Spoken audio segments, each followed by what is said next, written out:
Plusieurs armes des rebelles ont été retrouvées dans un site minier à Ituri par les FARDC et ces derniers affirment que ces armes ont été stockées dans le but d'assurer une sécurité pour la population itourienne à l'est de la RDC. Suivons les armes. Ce n'était plus un site minier, c'était un site d'armement. Un site d'armement. Nous venons de découvrir un site d'armement. L'armement de Serpé. Makambo Sili. C'est comme ça, comprenons maintenant le chantage au Sala. Kokana au Kana FRDC. FRDC Tchouma.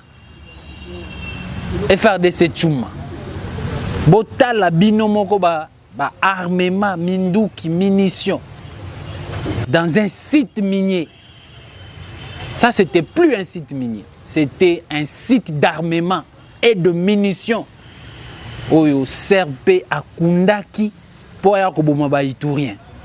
Maintenant, comme nous disons que la République gagne toujours, découvrir, il fallait intervention à Ponclé.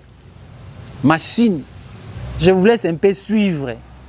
C'est que les forces armées, votre armée, a découvrir na territoire ya Djougou, na chefferie ya Mambisa, na Jingo. Il y a état-major ya Baraka, ou ici à Koufa, mais à Kundaki, à Watoesiko Timbola. Munitions, armes, tout ce que vous faisiez là. Suivez d'abord et puis nous allons revenir.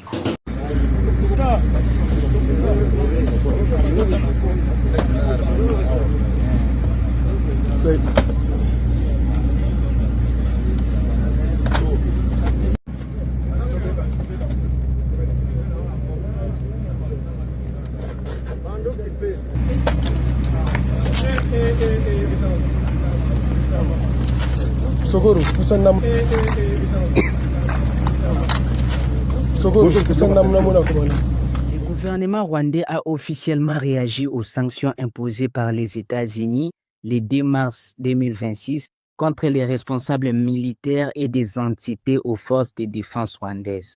Dans une déclaration rendue publique peu après l'annonce de Washington, Kigali a qualifié ces mesures de unilatérales et injustifiées. Les autorités rwandaises contestent notamment les accusations de soutien au mouvement rebelle M23, affirmant que les sanctions ne reflètent pas les réalités complexes du terrain.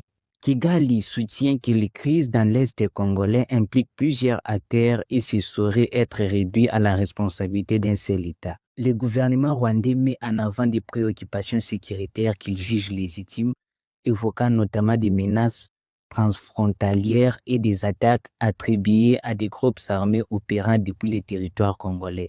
Selon Kigali, la propriété des mers, la protection de la sécurité nationale et la stabilité régionale.